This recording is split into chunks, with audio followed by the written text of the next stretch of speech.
नमस्कार बच्चों, कैसे हैं आप सभी। उम्मीद है बहुत अच्छे से होंगे। आपकी पढ़ाई चल रही होगी। मैंने आप लोगों को बीच में पिछले 2 वीडियो बच्चों आपको फिर से भेजे थे, और वो इसलिए कि जब हम लोग लाइव क्लास में पढ़ रहे थे तो बहुत सारे बच्चों की मैंने कॉपी देखी। बहुत सारे बच्चे बहुत अच्छा किए थे और कुछ बच्चे तो बिल्कुल ही किए ही नहीं थे। तो मुझे लगता है कि हो सकता है कि आपके पास वो वीडियो न रहा हो और आप न कर पाए हो, इसलिए मैंने उसे भेजा। अब हम आगे बढ़ते हैं। हम पाठ 17 मतलब कि सप्तदशः पाठ पढ़ चुके हैं और इसके आगे का भी पाठ हम पढ़ चुके हैं, उसकी व्याख्या समझ चुके हैं। अब चलिए हम सबसे पहले हमेशा की तरह इस पाठ का अर्थ अपनी स्क्रीन पर देखते हैं। इस स्क्रीन पे आपको इस पाठ का अर्थ मिलेगा और इस अर्थ के पीछे मेरी आवाज होगी बच्चों, उसे आप सुने, खूब कायदे से सुने। पंक्ति दर पंक्ति आपको अर्थ मिलेगा और उसे आप अपनी कॉपी में पॉज करके उतारेंगे। सबसे पहले तो आप सुनिए और सुनने के बाद आप अपनी कॉपी में अर्थ लिखिए। तो देखिए आपकी स्क्रीन पर ये पाठ का अर्थ है बच्चों। दक्षिण दिशा में महिलारोप्यम नाम का नगर था। उसके पास एक विशाल बरगद का पेड़ था। उस पेड़ पर बहुत से पक्षी रहते थे। एक दिन एक शिकारी वहां आया। वह उन पक्षियों को देखकर बहुत खुश हुआ। उसने पेड़ के नीचे एक जाल फैलाकर उसके ऊपर चावल डाल दिए। शिकारी पेड़ से कुछ दूर जाकर चुपचाप बैठ गया। उसी समय चित्रग्रीव नाम का कपोतराज वहां आया। उसके साथ बहुत से कबूतर थे। चावलों को देखकर वे सभी नीचे आ गए और जाल में फंस गए। अचानक चित्रग्रीव ने उस शिकारी को देखकर आदेश दिया, हे कबूतरों, डरो मत, तुम सब जाल लेकर आकाश में उड़ जाओ।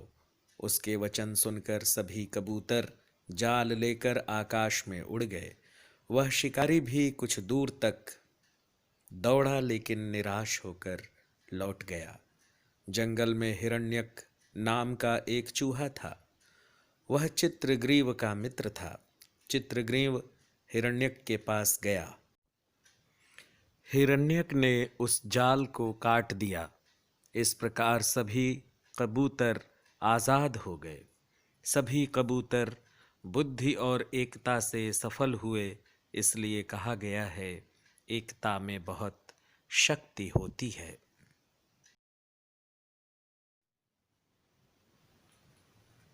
तो बच्चों, उम्मीद है आपने ये अर्थ लिख लिया होगा और आप इसे सुने होंगे, आपको अच्छा लगा होगा।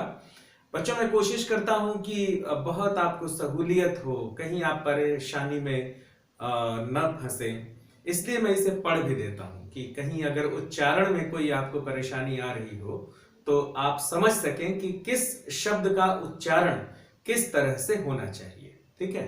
भाषा जब हम कोई पढ़ते हैं बच्चों, तो उच्चारण बहुत महत्वपूर्ण होता है, उस पर हमें हमेशा ध्यान देना चाहिए। ठीक है। अब चलिए, पाठ का अर्थ तो हो गया। अब हमेशा की तरह बच्चों हम प्रश्नोत्तर, प्रश्न और अभ्यास की ओर चलते हैं और मैं इस व्हाइट बोर्ड पे प्रश्नों के उत्तर लिखूंगा और आप उसे देख करके अपनी कॉपी में लिखेंगे। और चूंकि ये वीडियो है, इसलिए आप चाहें तो इसे पॉज करके और प्रश्नोत्तर आप उतार सकते हैं बच्चों। ठीक है। तो चलिए, अब हम अपना प्रश्न और अभ्यास लेखन शुरू करते हैं, इस कक्षा को शुरू करते हैं और आप सभी अपनी कॉपी और कलम निकाल लीजिए और लिखना शुरू करिए। चलिए, तो पहला जो प्रश्न है बच्चों वो है कि संगठन शक्ति नामक कहानी को अपने शब्दों में सुनाइए। आपको जरूरी नहीं कि आप जो है इस ये जो पाठ है पंक्ति दर पंक्ति आप इसे सुनाएं। आप खुद इसे एक बार अपने घर में मम्मी पापा को आप सुनाकर देखिए कि आप इस कहानी को सुना पाते हैं कि नहीं।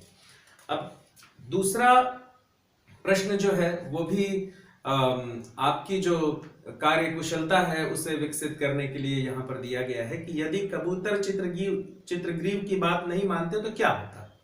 चित्रग्रीव ने कहा कि ऐ कबूतर मित्रों, भय करने की जरूरत नहीं है, सभी लोग एक साथ दम लगा के जाल को लेकर के उड़ जाओ, ऐसा कहा था चित्रग्रीव ने। लेकिन अगर कबूतर चित्रग्रीव की बात नहीं मानते तो क्या होता। कल्पना के आधार पर बताइए, आप कल्पना करिए और बताइए कि कबूतर चित्रग्रीव यानी अपने नेता की बात नहीं मान रहे हैं, तो क्या होता। ठीक, इसे भी आप अपने मम्मी पापा को बताइए, और जब हमारी सजीव कक्षा होगी तो मैं आपसे पूछूंगा। अब चलिए लिखित प्रश्नों की ओर आते हैं हम। निम्नलिखित प्रश्नों के उत्तर संस्कृत में दीजिए। प्रश्न क्रमांक 1। चलिए मैं यहां लिखता हूं।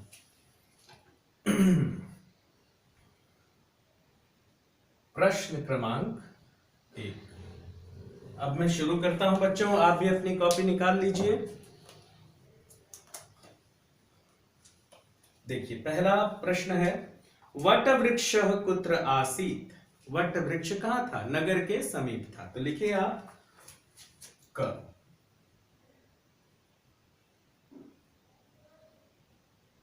वट वृक्ष नगरम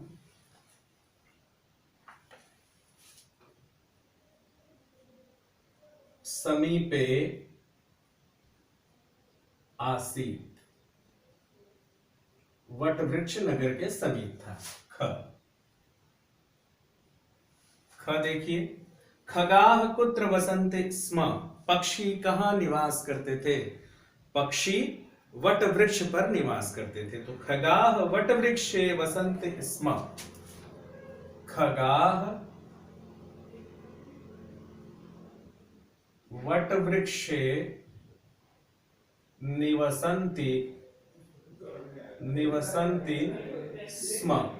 खगाह वट वृक्षे निवसन्ति स्म।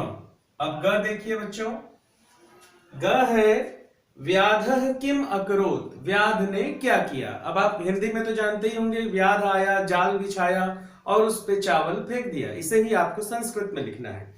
तो व्याधः वृक्षस्य अधः, थोड़ा सा बड़ा उत्तर होगा। इसे देखिए, व्याधः वृक्षस्य अधः एकम जालम प्रासार्य।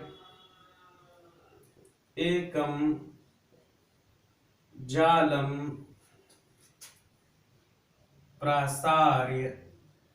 एकम जालम प्रासार्य तस्य उपरि तंडुलान अक्षिपत। तस्योपरि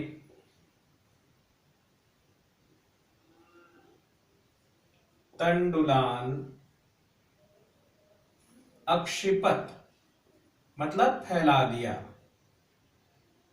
फेंक दिया। व्याधः वृक्षस्य अधः एकम जालम प्रासार्य तस्योपरि तंडुलान अक्षिपत। व्याध ने वृक्ष के नीचे एक जाल फैलाया और उसके ऊपर चावल फैला दिया, फेंक दिया। अब देखिए घ।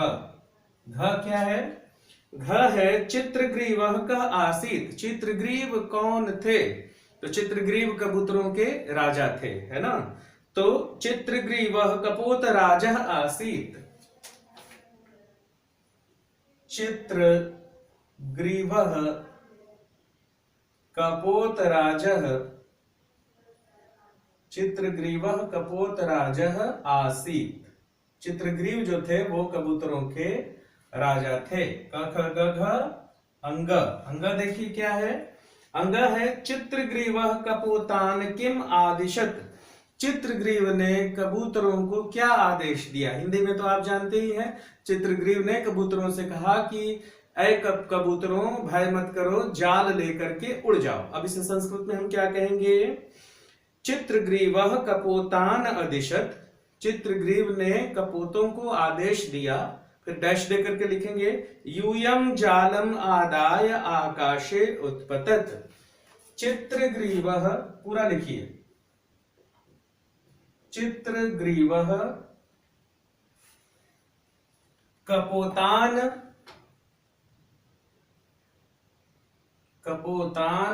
आदिशत।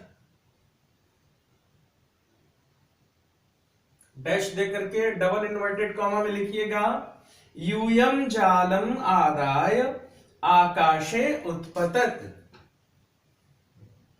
यूयम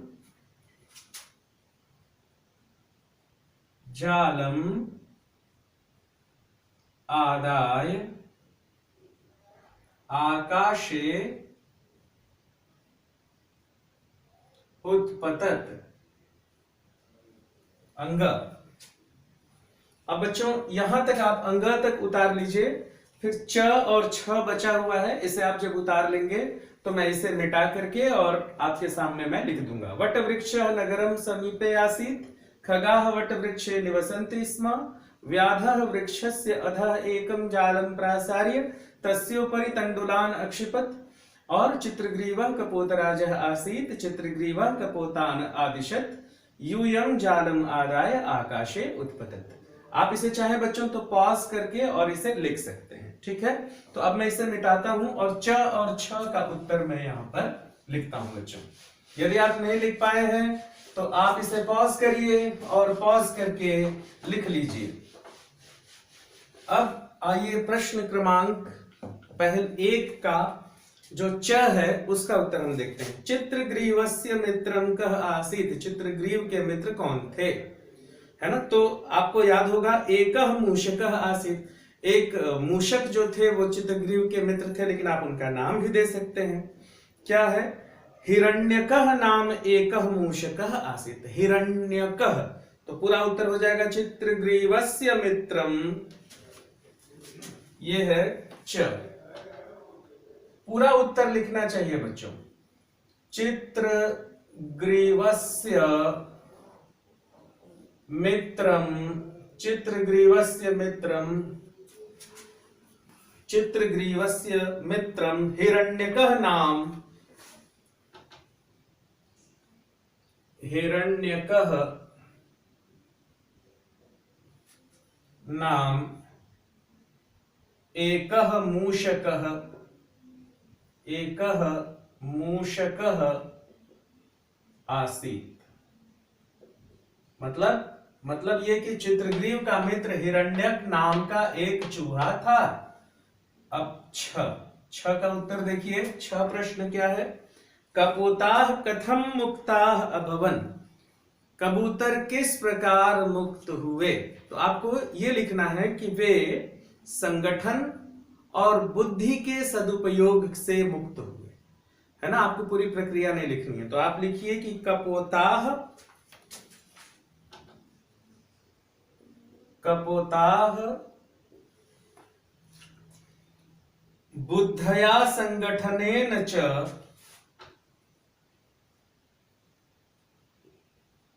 बुद्धया संगठनेन च मुक्ताः अभवन, मुक्ताः अभवन। मतलब ये कि कबूतर बुद्धि और च बाद में लगता है ना, बुद्धि और संगठन के सहयोग से या संगठन के बल पर मुक्ताः अभवन। तो इस तरह बच्चों ये आपका पहला प्रश्न यहाँ पर पूरा होता है। 6 तक है, प्रश्नों की संख्या इसमें अधिक थी, मैं हट गया हूं बच्चों।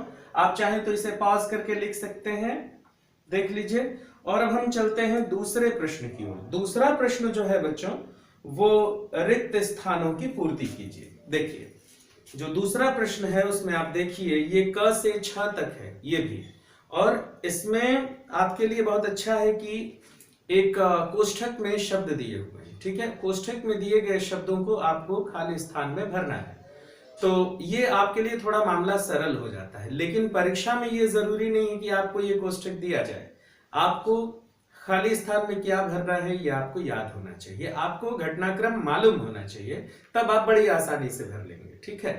तो चलिए रिक्त स्थान में जो सही शब्द है प्रश्न क्रमांक 2 उसे मैं क्रम से लिखता हूं और आप अपनी कॉपी में उतारेंगे, इसे मैं मिटा देता हूं।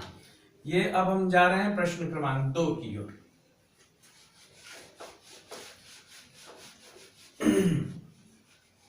प्रश्न क्रमांक 2 खाली स्थान क। अब क देखिए, व्याधः खाली स्थान दृष्ट्वा अतीव प्रसन्न अभवत, शिकारी खाली स्थान को देखकर अत्यंत प्रसन्न हुआ। खगान पक्षियों को देखकर, तो खगान दृष्ट्वा, तो आप खगान लिख लीजिए ख। दूसरा है तेन सह खाली स्थान कपोताह आसन, अनेके कपोताह आसन, उनके साथ अनेक कबूतर थे। अनेके कपोताह आसन। ग में देखिए क्या कहा गया है, तंडुलान दृष्ट्वा ते सर्वे खाली स्थान आगच्छन, चावलों को देखकर वे सभी खाली स्थान आ गए, नीचे आ गए। नीचैह तो हो जाएगा नीचैह आगच्छन, नीचैह, नी चपरय की मात्रा और विसर्ग लगेगा बच्चों, नीचैह आगच्छन, ग घ। सर्वे कपोताः जलम जालम आदाय खाली स्थान उत्पतन, सभी कबूतर जाल लेकर खाली स्थान में उड़ गए। आकाशे, आकाश में उड़ गए। आकाशे उत्पतन, यहां पर हो जाएगा आकाशे। अंग हिरण्यकः तत्जालम, हिरण्यकः तत् खाली स्थान अकृंतत, हिरण्यक ने उनका खाली स्थान काट दिया। क्या काट दिया? जाल काट दिया। जालम अकृंतत, यहां पर लिखिए जालम।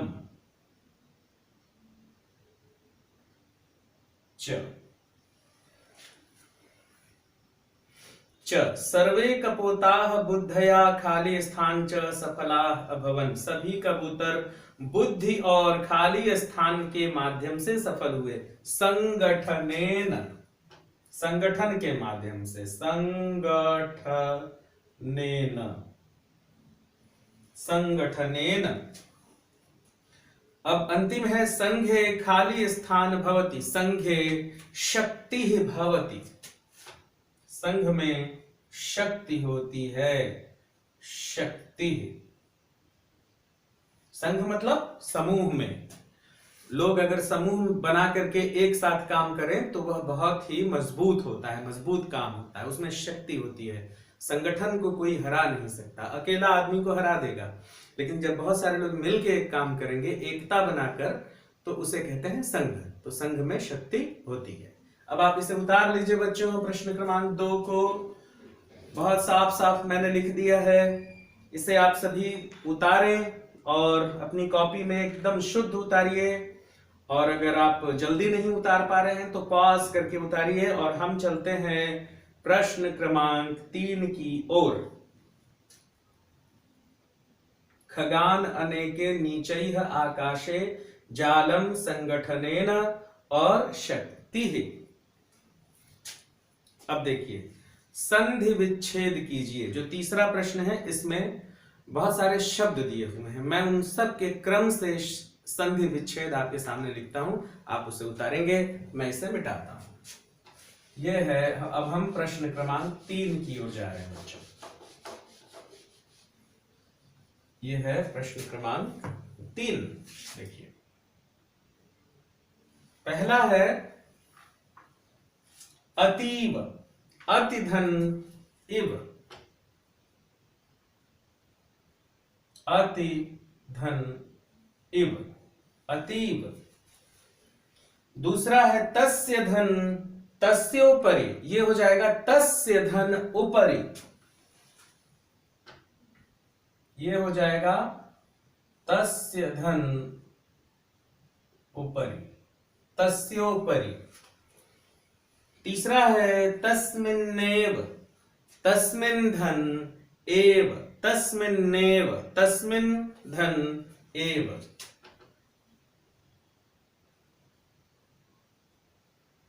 तस्मिन् धन एव। अगर आप यहां मात्रा लगा देंगे बच्चों तो वो एव हो जाएगा, वो गलत हो जाएगा, तो एव ही लिखना है यहां पर, तस्मिन् धन एव। अगला देखिए, अगला है जालम आदाय। 2 शब्द हैं, जालम और आदाय, तो जालम धन आदाय हो जाएगा। जालम धन आदाय, जालम आदाय। अगला देखिए व्याधोअपि। देखिए बच्चों, अ नहीं लिखा हुआ है, ड डमरू जैसा आपको दिख रहा होगा। मैं हमेशा आपको बताता हूं कि देखिए ये है डमरू, यहां पर एक डंडी लगी हुई है, ये देखिए। लेकिन जब ये ऐसा रहेगा तो इसका जो ध्वनि नहीं, इसकी जो ध्वनि निकलती है वो अ की ध्वनि निकलती है। ठीक है, मतलब कि अ नहीं है, लेकिन हम किसी व्यंजन में लगे हुए अ स्वर को लंबा खींचते हैं, जैसे त त त त, तो हम लिखेंगे त, तो हम ऐसे लिखेंगे त। लेकिन हम बोले त, तो ये हो जाएगा त, और लंबा ले त, दो बार हो गया। फिर हम बोले त, तो ये ऐसा हो गया त, ये त। तो आ को जब लंबा खींचना होता है तो हम इस लिपि का प्रयोग करते हैं। ठीक है, तो आप अगला शब्द देखिए, व्याधोअपि, व्याधोअपि। ठीक है, अ, तो ये हो जाएगा व्याध मतलब शिकारी, और ये हो जाएगा अपि, दोनों शब्द अलग अलग हो गए। व्याधोअपि, व्याध धन अपि, इसको व्याध कर लीजिए, संस्कृत शब्द है ना, कर्ता में विसर्ग लग जाएगा। व्याध अपि। अब हो जाएगा इत्युक्तम, इति धन उत्तम, इति धन उत्तम। तो इस तरह से बच्चों ये जो तीसरा प्रश्न है, संधि जिसमें आपको संधि विच्छेद करना था, मैंने उसे कर दिया है। इसे आप देख लीजिए, बिल्कुल साफ साफ सतर्क होकर के, कहां पर विसर्ग लगा है, कहां पर हलंत लगा है, इसे आप जरूर ध्यान देंगे। उतारिए। अति धन इव तस्य धन उपरि, तस्मिन् धन एव जालम धन आदाय, व्याधः धन अपि, इति धन उक्तम। ठीक है बच्चों, अब आइए हम प्रश्न क्रमांक 4 की ओर चलते हैं बच्चों, जिसे मैं मिटाता हूं। यदि आप नहीं लिखे हैं तो आप इसे पॉज करके लिख लीजिए, बड़ी आसानी से लिख लेंगे आप। ये मैंने इसे मिटा दिया, देखिए। हाँ, अब देखिए, उचित विलोम शब्द से मेल कीजिए। यहां पर आपको विलोम शब्द लिखना है। ठीक है, तो विलोम शब्द का जो क्रम है उसे मैं लिख देता हूं, आप उस क्रम से उतार लीजिए, है ना। 2 स्तंभ दिए गए हैं, एक स्तंभ सही है, दूसरे स्तंभ का पद जो क्रम है वो गड़बड़ है, उसे मैं ठीक करके लिख देता हूं, आप उसे उतार लीजिए। तो प्रश्न क्रमांक 4 देखिए, विशालः, इसका विलोम होगा लघुः, लघुः। फिर है प्रसन्नः, इसका विलोम होगा खिन्नः। चूंकि बच्चों देखिए, प्रसन्नः का विलोम अप्रसन्नः भी होगा, लेकिन आपको इसी स्तंभ से छांटना है, तो इसमें खिन्नः दिया हुआ है, इसलिए आप खिन्नः लिखेंगे। अब है अधः, अधः का विलोम होगा, अधः मतलब नीचे, तो ऊपरी, ऊपरी। फिर दिया हुआ है गत्वा, मतलब जाकर, आगत्य, आकर, गत्वा का विलोम होगा आगत्य।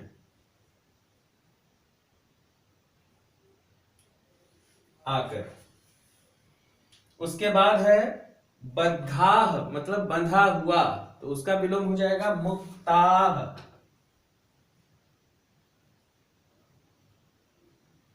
बद्धाह का विलोम हो जाएगा मुक्ताह।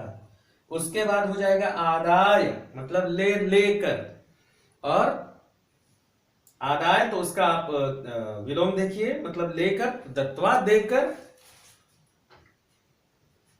दत्वा देकर। उसके बाद है मित्रम, शत्रु, विसर्ग। इस तरह बच्चों ये सही क्रम है। ये जो जो दूसरा स्तंभ है विलोम का, ये विलोम उसमें क्रम गलत दिया हुआ था, मैंने उसे सही कर दिया, आप उतार लीजिए। ये है आपका प्रश्न क्रमांक 4। बहुत हड़बड़ी नहीं करेंगे, बहुत आराम से उतारेंगे, क्योंकि ये वीडियो है। इस वीडियो को आप पॉज करके और खूब अच्छे से अच्छी राइटिंग में और सभी हलंत और विसर्ग का ध्यान रखते हुए आप उतारेंगे बच्चों। लघुः खिन्नः उपरि आगत्य मुक्ताः दत्वा शत्रुः। अब चलिए 5वें प्रश्न की ओर चलते हैं हम। मैं इसे मिटा रहा हूं। 5वां प्रश्न, प्रश्न क्रमांक 5। यह भी बहुत अच्छा प्रश्न है बच्चों। मैंने आपको हमेशा धातु रूप याद करने के लिए कहा है, उसी धातु रूप पर आधारित यह प्रश्न है। प्रश्न क्रमांक 5, यदि आप धातु रूप याद करते हैं तो प्रश्न क्रमांक 5 बिल्कुल सरल है, आपको इसे रटना नहीं पड़ेगा। हमेशा मैंने आपको कहा है कि कुछ आदर्श शब्द रूप, कुछ आदर्श धातु रूप सभी लकारों में आपको याद होना चाहिए। तो 5वां प्रश्न है, निम्नलिखित शब्दों के लट लकार वर्तमान काल प्रेजेंट टेंस लिखिए। ये जो शब्द दिए गए हैं, इन शब्दों के वर्तमान काल लट लकार आपको लिखना है। तो आसीत, आसीत का लट लकार क्या हो जाएगा? अस्ति।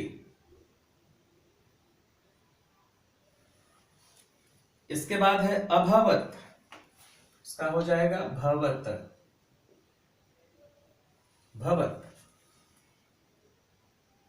अभवत भवती।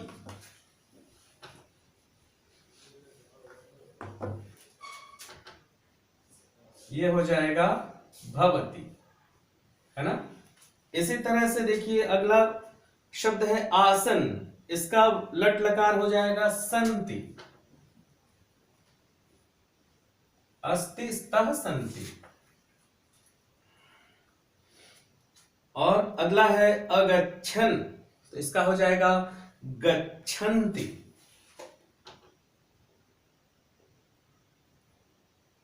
बहुवचन गच्छन्ति। अधावत धावती।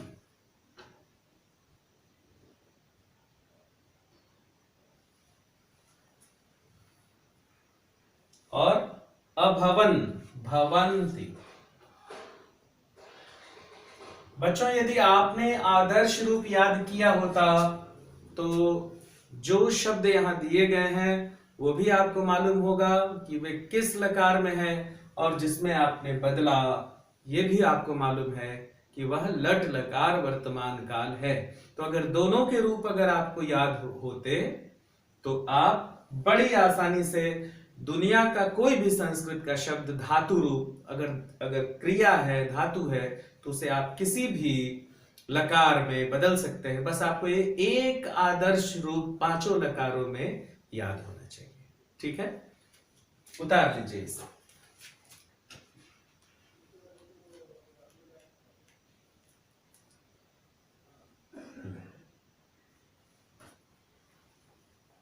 ठीक है बच्चों, तो ये जो 5वां प्रश्न है इसे आप पॉज करके भी उतार सकते हैं। हमने देखा अभी कि किस तरह से जो पास्ट टेंस है ना, उसे हमने वर्तमान काल लट लकार में हमने इसे बदला है बच्चों। तो मैं फिर से आपसे कहता हूं कि कम से कम पठ धातु को आदर्श मानिए और उसका पांचों लकारों में आप रूप याद कर लीजिए। कक्षा 8वीं में भी आपको बहुत सहयोग मिलेगा इससे। ठीक है बच्चों, तो लंग लकार से लट लकार में हमने बदला। अगला देखिए, संस्कृत में अनुवाद कीजिए। ये एक अंतिम प्रश्न है। चलिए अब हम इसे करते हैं। 6वां प्रश्न, 6वां प्रश्न है, संस्कृत में अनुवाद कीजिए।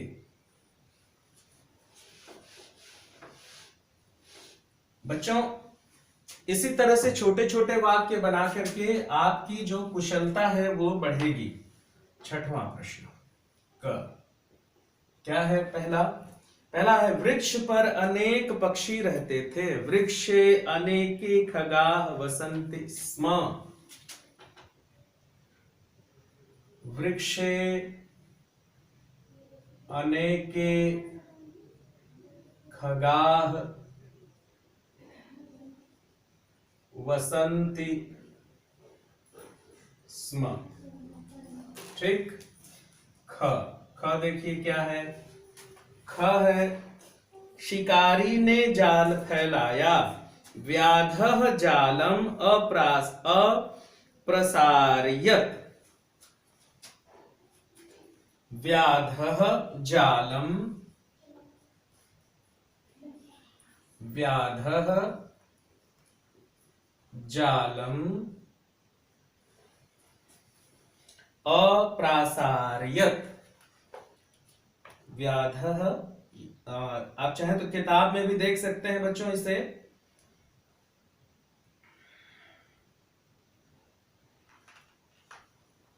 अप्रासारयत्, जालम अप्रासारयत्।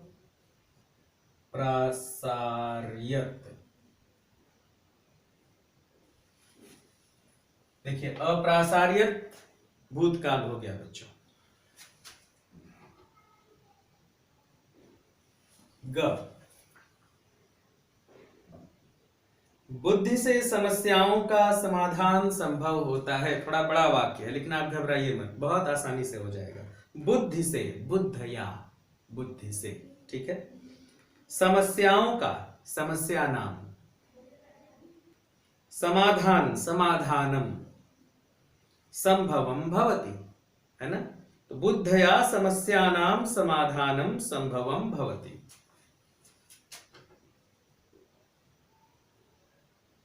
बुद्धया समस्यानां समाधानम,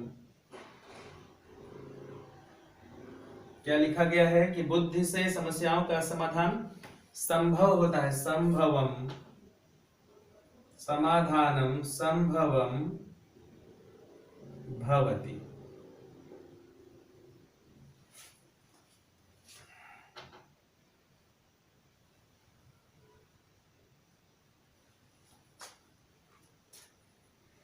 विपत्ति काल में धैर्य रखना चाहिए। विपत्ति काल में, विपत्ति काले धैर्य रखना चाहिए। धैर्यम धारयेत।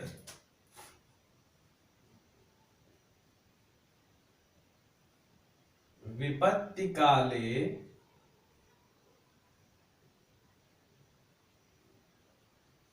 धैर्यम, इसे और बढ़िया से लिख लीजिए बच्चों।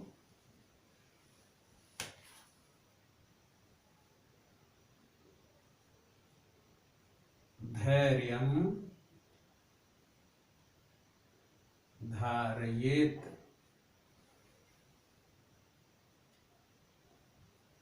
अंग, संघ में शक्ति होती है। संघे शक्ति भवति।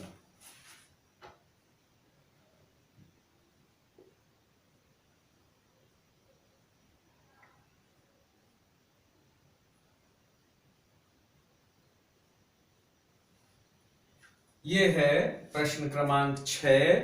बच्चों इसे आप देख लीजिए। वृक्ष पर अनेक पक्षी रहते थे। वृक्षे अनेके खगाः वसन्ति स्म। शिकारी ने जाल फैलाया। व्याधः जालम अप्रासार्यत्। बहुत बढ़िया से देखिएगा बच्चों, अप्रासार्यत्, और जो ऊपर वाला र है वो य के ऊपर लगा हुआ है, ध्यान दीजिएगा, त पर मत लगाइएगा। फिर आगे, बुद्धि से समस्याओं का समाधान संभव होता है। बुद्धया समस्यानां समाधानम संभवम भवति।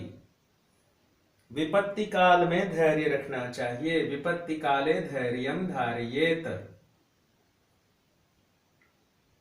संघ में शक्ति होती है। संघे शक्ति भवति। अब बच्चों ये प्रश्न क्रमांक 6 आपको मैंने लिखवा दिया। आप इसे अगर नहीं उतार पाए हैं तो पॉज करके उतार लीजिएगा। पॉज करना मतलब जानते हैं ना, रोक करके। अब 7वां, इसे तो मैं लिखवाता नहीं हूं। 3 विकल्प है, उसमें से एक सही करना है। इतनी बार आप पाठ पढ़ चुके हैं, आपको सब याद हो गया होगा। खगानाम दृष्ट्वा अतीव प्रसन्नः अभवत्। पक्षियों को देख के अत्यंत प्रसन्न हुआ। कौन? व्याधः, शिकारी। कपोत राजस्य नामः आसीत, कपोत राज का नाम था, कबूतरों के राजा का नाम था चित्रग्रीवः। मूषकस्य नाम आसीत, चूहे का नाम था हिरण्यक, ठीक है, हिरण्यकः। महती शक्ति भवति, बहुत अधिक शक्ति होती है, किसमें? संघे, संगठने, संघ बोल सकते हैं या संगठन बोल सकते हैं, यहां संगठन दिया हुआ है तो संगठन, संगठने। तो इस तरह बच्चों ये जो पाठ 17 है आपका यहीं पर समाप्त होता है। अगला पाठ जो है पाठ 18 अष्टादशः पाठः गृद्धः मार्जारस्य कथा।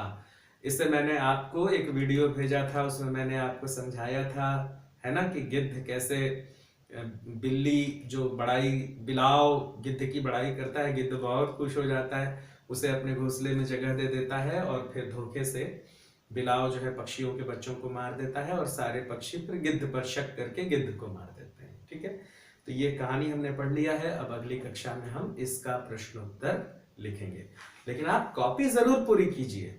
बहुत कम बच्चे कॉपी दिखा रहे हैं, तो इसलिए अब मैंने ये अगला वीडियो भेजा है, इस आप कॉपी जरूर बनाएं और मुझे दिखाएं, क्योंकि कॉपी पे नंबर है। ठीक है बच्चों, नमस्कार।